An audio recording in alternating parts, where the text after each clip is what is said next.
पण साधारणतः तो कालखंड किती होता?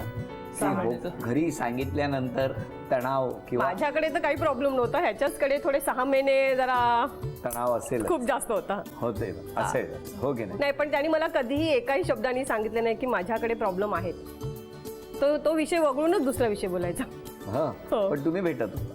हो, 6 तोच महिने. 6 महिने म्हणजे मग कामाला जाईपर्यंत आणि तुमचा असा स्वभाव बघता समजा त्यांनी 6 महिन्यानंतर येऊन त्यांना तुम्हाला सांगितलं असतं की ही माझ्या लग्नाची पत्रिका आहे, तुम्ही लग्नाला याल का? नाही, मग मी काय केलं असतं, काय बायकोला बाजूला केलं असतं, मी उभी राहिली असती. अच्छा, एवढं केलं असतं? डेअरिंग आहे. हो, यांनी केलं असतं, असं केलं असतं. कारण का पण हे करण्याचा विचार तुम्ही केला असता का? विचार तरी विचार पण नव्हता केला. मग आता किती वर्ष झाली लग्नाला? 12 वर्ष झालेत. एकदम छान, आनंद. एकदम मस्त, खूप छान. ते शांतच आहेत ना? हो, ते खूप शांत आहेत. हां. ही शांत झाली. मी शांत झाली होती. हो, हो, बऱ्याचपैकी. गणपतीपुळ्याला गेले होते, फिरायला कुठे गेले होते? लग्नानंतर गणपतीपुळ्याला गेलो होतो, पण तो अजूनही लक्षात राहण्यासारखा दिवस होता. फरार होता तो. काय झालं? आम्हाला यायला रात्री उशीर झाला.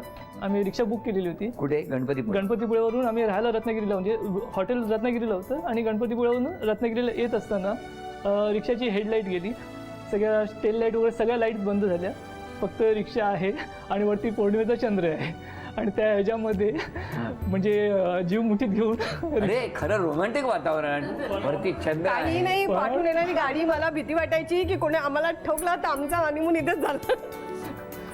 काहीच दिसत नव्हतं. काही दिवस इतका कोळक होता. फक्त त्यावेळी नशीब किती पौर्णिमा होती, नाहीतर आमचं काय होतं. आणि रिक्षावाला व्यवस्थित चालला. नाही, त्याला आम्ही त्याच्यावरती आम्ही सांगत होतो की पट्टा बघ बाबा वाईटचा, आणि तू सावकाश जा, आणि कुठली गाडी पुढे गेली की त्याला पटकन फॉलो कर. म्हणजे त्यामुळे तेवढा romantic म्हणजे तेवढा मार्ग उजेड तरी दिसेल. कारण का रस्त्यात खड्डे थोडी समजून येत होते आणि रात्र खूप झाली होती. अशा तऱ्हेने लक्षात राहिलेला प्रवास. खूप. बघूया पहिला खेळ तुमच्यासाठी कुठला आहे. हा, एक चिठ्ठी घ्या, बघूया कुठला खेळ आहे. काडेपेटीचा मनोरा.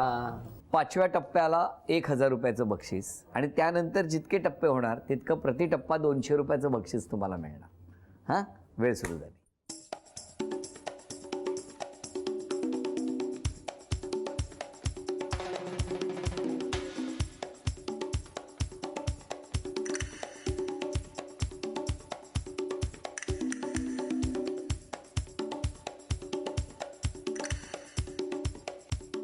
चला, 1000 रुपयाचं बक्षीस मिळालं. आता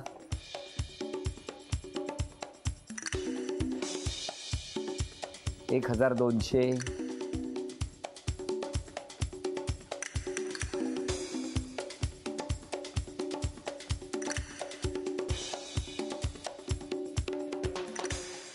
1600,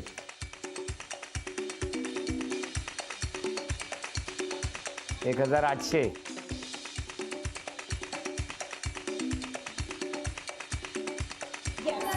2000. थांबा, अजून एक प्रयत्न करा. आता डुलायला लागले नागोबा. गेला. 2000 रुपयाचं बक्षीस तुम्हाला मिळालं. अभिनंदन. Thank you. Paneer mushroom stick with barbecue sauce करण्यासाठी लागणारे साहित्य: किसलेलं गाजर, उकडलेला बटाटा, पनीर, तांदूळाचं पीठ, रवा, मटार, मशरूम, कोबी, मीठ, मिरची, कोथिंबीर आणि बार्बेक्यू सॉस. कृती: प्रथम एका बाउलमध्ये किसलेलं गाजर, उकडलेला बटाटा, कुस्करलेलं पनीर, मटार, मशरूम, हिरवी मिरची, कोथिंबीर, कोबी, मीठ आणि तांदूळाचं पीठ घालून सर्व एकजीव करून घ्यावं. तयार मिश्रणाच्या स्टिक बनवून रव्यामध्ये घोळवून गरम तेलात तळून घ्याव्यात आणि सर्व्ह कराव्यात. मामी, कोणता भक्त हाक मारतो आहे? ध्यानात इतके मग्न आहात. बाणाईला भेट घ्यायची आहे देवी. वाटलंच मला. ही अस्वस्थ असणं स्वाभाविकच आहे. तिच्या दृष्टीने हे सारंच गोंधळून टाकणार आहे. अशा वेळी तिला तुम्हाला किंवा मला भेटावं असं वाटणं हे स्वाभाविक आहे. नमस्ते अंकल जी. वो हमें आपसे कशा करता आलास तू इथे? विकीची चाडी करायला? काय समजतो काय स्वतःला तू? अरे आजारपणात माझा जीव वाचवला म्हणून घरातल्या पोरी बाळींवर. अरे कुठून कुठून येता तुम्ही, नाही ते उद्योग धंदे करता इथं. खपवून घेणार नाही मी, सांगतो तुला. मी फार वाईट माणूस आहे, लक्षात ठेव. पोलिसात देणार होतो तुला. केवळ विखे आडवा आला म्हणून लक्षात ठेवलं, ते इथून दिंड काढणार होतो तुझी मी. मामा आता आपण काहीच करू शकत नाही.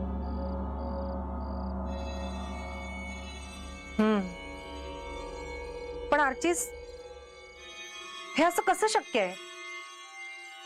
आपण तर सगळे आवाज रेकॉर्ड केले होते ना, राईट? हो, मग हे असे कोणते आवाज रेकॉर्ड झाले जे आपल्याला ऐकूच आले नाहीत? I mean, how can it be possible?